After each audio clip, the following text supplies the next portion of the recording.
Hello, hello. Hello, hello, hello. It's Blonde Sister. From Other Misters. I'm Jazar the Savvy Diva. I'm Michelle MUA. And we are here to talk about stuff. and to play.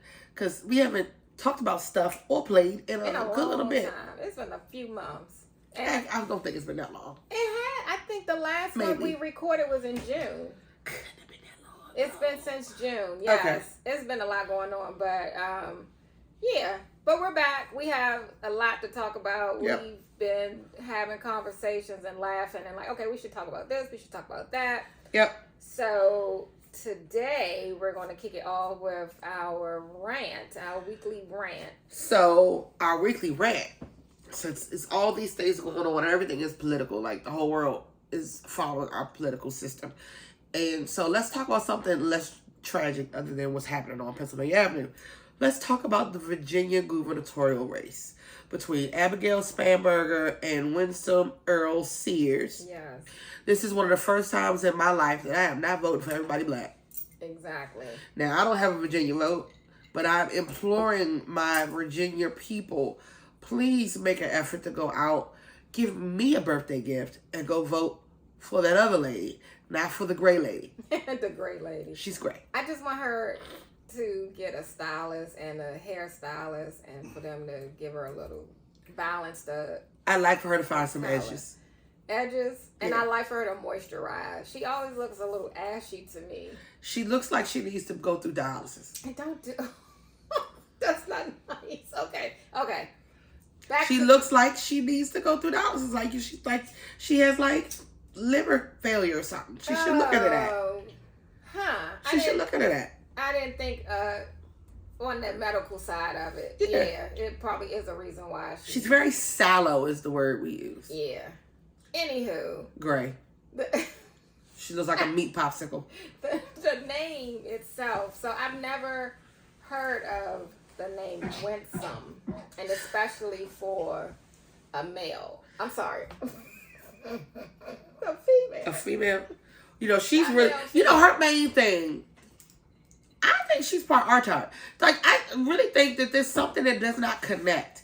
She has been anti-trans, anti-anything. Like, anti-anything. I understand she's West Indian, Jamaican or something, right? Yeah. So I can understand her being anti-trans because that's not really a West Indian accepted thing in the past. So but no, I can't understand it. I can't. She's filled with hatred and she's an idiot.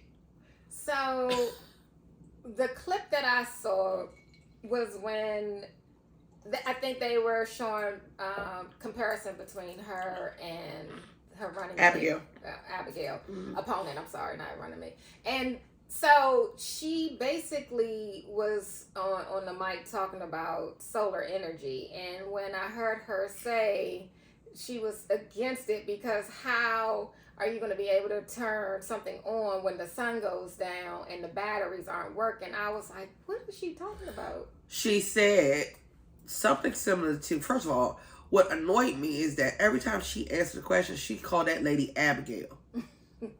Instead of representative or Congress. Abigail, yeah. What would you do, Abigail? What would you do? What would you do, Abigail? What would you do? I am speaking.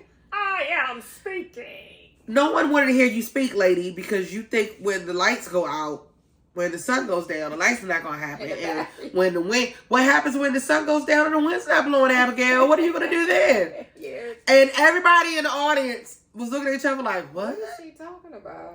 Like, what? Yeah. What? I had never heard of her until... And my favorite is Democrats allow abortion up until 5 minutes before the baby's born. Please, lady, shut the hell up. I know. Like, no one does that. No one does that. They really hear themselves speak. Did she even have children of her own? I thought I saw it when I was Googling her. She lays eggs. I'm convinced she lays eggs. She's a meat popsicle. She lays eggs. Moving on. So, crazy ass news. What do we have? I don't even want to read this. Why not? Because it's absolutely adorable. So Michelle always finds the crazy ass news topics because I be so busy trying to put together our supposings and the the hypotheticals. So while we're waiting for Michelle to bring up her crazy ass news, I want to talk. I'm not even gonna read it. I'm not even gonna read it. No, I'm gonna tell you what it is. It's a study that people are trying to figure out how you can breathe out your butt. That's what it is. They want to figure out if your lungs are weak, how you breathe out your butt. Let me explain something to you. If I ever get to the point in my life where you got to shove air up my ass so I can live, I do not want to live. I do not want to smell shit. Can you imagine the internal? Imagine. You know how when you, I don't want to imagine. You know how when you have a bad taste in your mouth? Yes. That would be a perpetual bad taste. It would. I don't want to imagine. Do you? So if you breathe air up your butt, do you breathe out fart? Oh, okay. That's enough. I don't want to. Keep thinking about that. There's a South Park episode where people used to shove food in their butt and they would shit out their mouth and they were like, "Oh, it's a new way to eat." Is that what we're doing? Oh, I see. Oh, okay. Anyway, so it's past the first clinical trial of air up your butt, and so what they're trying to say is they shove the air up the booty, your anus in particular, so you can breathe, so that the oxygen can be absorbed into your cells through your anus, because you know your intestines and your anal tract are part of. But I can't understand how you can respirate. They're looking at a fish that is a deep water fish that when its lungs are compromised, it floats up to the air, and then I don't know how they figured to shove air up your butt, but the fish then breathes air, and then it goes into its digestive system where it is then absorbed. So are you saying, I don't know. So anyway, I'd rather you cut a hole in my stomach and let air go in that way. Is that how they're swimming and then they jump out the water and then go back? No, it's just one particular fish, a leucine fish or something. It's obscene. It is leucine fish or something of it that is like a deep water fish and it floats up to the top. And so they're studying that because when the gills are compromised, it can still breathe. Please don't shove air up my butt. I don't want to breathe that bad. If I can't breathe on my own, I just please let me go home. And is the air hot or is it cool? Like, I wonder how they. I'm really wondering what happens if. So a fart is the equivalent to a cough. I'm just curious. I don't know. But comment below. Would you want air up your butt? I don't think so. If that's an extreme measure, you know how you're like almost on your deathbed and they're asking you what your directives are, and they say, do you want a DNR? You want us to administer extreme measures? That's an extreme measure. So if I am on the brink of taking my last breath, I've told my children. Go ahead. I have told my children to take me out back, get me drunk and high, let me go to sleep, and then take a pillow and snuff my life out. If I become any kind of a problem like that, if I have to breathe through my ass, like, how do you go outside after that? What happens if you sit down? You never can sit down now? You like what happens? Because you smothering yourself. Because I'm killing myself. I'm sitting down. That takes a new maybe, I'm tired. No, maybe they.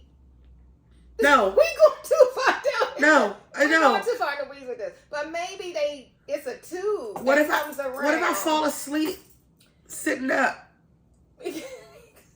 I'm sure there's some type of apparatus, like a breathing mask or something. That has to be uncomfortable to sit on. Sorry. Just that. Okay, oh my gosh. Okay, anyway. Is that the equivalent to like a butt plug? That would be a butt plug, right? I'm saying maybe Could they you have an oxygen butt plug? Okay, listen. I'm sorry. Listen. I'm sorry. One of the craziest things that happened this week when you and I were on the phone. Oh, yes. So this topic is about speakerphone etiquette and antics. Oh, my God. Let me tell you what happened. No, let me tell you. I talking about this sister here on my way to work. I won't talk about how I went and bought lunch and then I bought lunch. But anyway, so I went to the Aldi on my way to work to grab some lunch, and I couldn't find anything. And then I found some stuff, so I get in line. I'm talking with my dear sissy here, and I was talking about my daughter, who happens to be a professional dancer. And I don't know how we got on the subject of that, but I said, well, I told her she should continue to dance as long as she can dance, because your body won't last forever. And on speakerphone, my dear sister goes, yeah, I guess I can't prostitute anymore. I didn't say me. I said just like prostitute. No, what it sounded like you said, and what it sounded like the lady in front of me said, well, I mean, I guess I can't prostitute no more. As I get older, I need to figure out something else to do. And the lady turned around and was like, and I quickly turned off the speakerphone. She was so quiet. She was like, huh? So, she clutched her imaginary pearls. Let me give you my side of it. Ain't no side. When she said, I told Amina that, to do it as long as you can because this doesn't last forever. My brain quickly was like, Dad, what else doesn't last forever? And I said, yeah, like prostituting. And so Michelle was like, what? I can't take you nowhere. I can't talk to you nowhere. So, speakerphone antics, like, how many people have friends or family members that they will never talk to on the speakerphone because you just can't predict what that other person is going to say? I'm one. Don't put me on speakerphone. If I'm on speakerphone, please tell me, because you never know what I'm gonna say when I call you. But see, while Michelle was walking through the store, I know she has AirPods, so I thought she had her AirPods. I stopped walking around my AirPods because people, even though AirPods are not a new thing, they've been around since the early 2010s, right? So I'm still walking around with AirPods. People are like, huh? So I stopped doing that because I want people to think I'm crazy. But I thought she had them in because of the sound. The way it sounded to me on my end, it was like she was talking to me through earphones or AirPods. Well, I was in the store, which was extremely quiet until she said something about being a prostitute, and then it became very loud.